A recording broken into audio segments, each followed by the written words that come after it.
The belle of the ball here of tight ends. Tyler Warren of Penn State.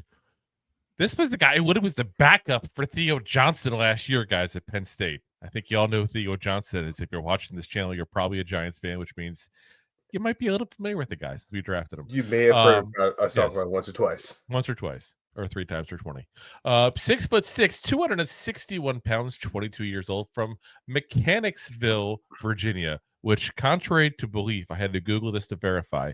That's not where all the mechanics in Virginia live. I did go Google it to verify. Are you sure about that? Are you sure about that? I'm very sure because I looked it up. 2020, not a single yard. 21, 61 yards and a touchdown. 22, 123 yards and 3 touchdowns.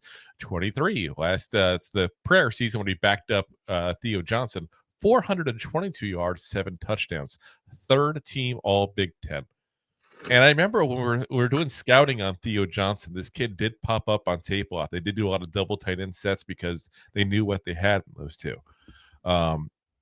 This year went off. 16 games, 104 catches, 1,233 yards, 8 touchdowns, a 91.3 PFF grade. Won the John Mackey Award as the best tight end of the country. 1st team All-American. Big Ten tight end of the year. Which, first off, that's crazy. It's an actual award called the Big Ten tight end of the year. Like, usually he would just be 1st team All Big Ten. Which he was, by the way, as well. I'm just saying it's weird to call it that. He also was the MVP of the Fiesta Bowl there today. Everyone loves a good party. And, yeah, he is, guys, literally the best tight end by far on this draft class. There's not even a close second. That's how far apart there is. He's here. There's one guy that's down here, and everybody else is kind of down there. That's basically where we're at with this draft class. He's tough. He's good in screens. He can pretty much line up anywhere. He's athletic. He's a good effort blocker. But that's also a good way of saying he tries hard. Let's be honest. He's not the best at blocking, but he'll do it. He tries his darndest, that's for sure. Yeah. He does have trouble holding on to blocks, though, especially in pass protection as well. The only weakness in his game as far as receiving wise is he does have trouble separating on vertical routes. Like, if you need him to just flat out run a 9 route down the seam, he's going to have a little trouble with that separation there because he doesn't have some of that elite burst sometimes like that. But a great route runner that makes up for a lot of that there. He does need to improve the route tree, though. There's a couple moves he just does that just very, very well. And you can get by with that in college. Once you get to the NFL, you got to keep developing that, or eventually someone's going to figure you out. And he's still considered very raw. Which is just mirrors every single year we talk about Penn State players as extremely raw. At what point do we say Penn State is really good at recruiting but really bad at developing? I guess I was about to say, because the raw statement's pretty sore. So anyway, carrying on. The raw tight end? Yeah. I'm just saying, like, I feel like there's every single year there's players that are coming out that are very good at the Penn State. And like I said, they get great players. But there's players every single year that are like, you know what? There's still some room for growth here. There's still room for improvement. Don't get me wrong. Every player coming out of the draft has room for improvement. That's part of the reason why you draft them, because if they play like they do in college, they're not going to make it in the NFL. I feel like they just come out like some of these guys as like guys. If you look, you're going based on potential. At least he had the 1,200 some odd yards and everything. You can say he definitely put it on the field as well, but I don't think he's fully mastered some of the stuff he will master once he hits the NFL. I really don't. I think this is a kid you put in there right off the bat as your starting tight end, whoever gets him. And I know the Jets have been targeted towards him a lot, I've heard, which I think is a little early for him there. But listen, if you need a big thing, this is the big tight end of the draft. I think he's going to be that guy who's going to be more of a pass catching specifically, tight end that's going to eventually develop into a better all-around because he puts through the effort. It just gets you're going to put the work in. I'm not concerned about that.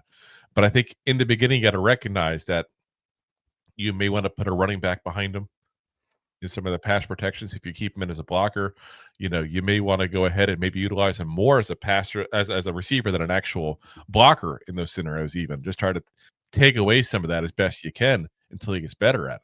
But he's going to be good. I don't want to say he's going to be, a Brock Bowers good. That'd be crazy. Well, even Brock Bowers coming out of college, it was hard to say that Brock Bowers would be what Brock Bowers was. Exactly. But it wouldn't shock me at all wherever he goes if he gets 600-700 yards receiving as a rookie, which would be a really good rookie season for most tight ends. Like, that's usually a position that takes a year or two to develop. That's usually a position, by the way, it's also a crapshoot in the draft always. Yeah.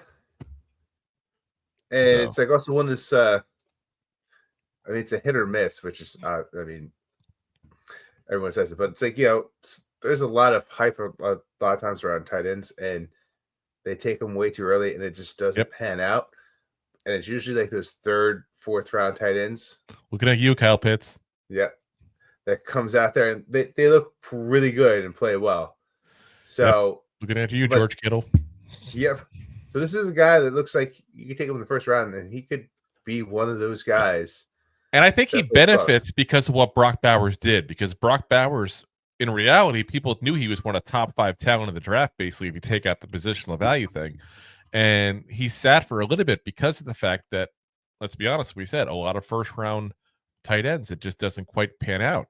But now that one did, I mean, pan out to historic numbers. Literally the most catches ever as a rookie. You're looking at a guy now that's going to benefit from that because you're like, oh, look, this could be the next Brock Bowers. It's very much a monkey see, monkey do kind of league, guys. Very much so. Yeah. So, like I said, I wouldn't expect Brock Bowers, but I do expect a 600-700 yard kind of season out of him as a rookie. And I don't think that's crazy. Which, I mean, you come out as a rookie, you're probably average in the tight end in the NFL. That's above average as a rookie. That's like you're like B tier running B tier kind of tight end at that point there already as a rookie. So that's not too shabby at all. If you like that clip, then you will love the full episodes too. Find us on your favorite podcast app and look for us on all your favorite social media platforms. Thanks so much. Please, I'm begging you. Please subscribe.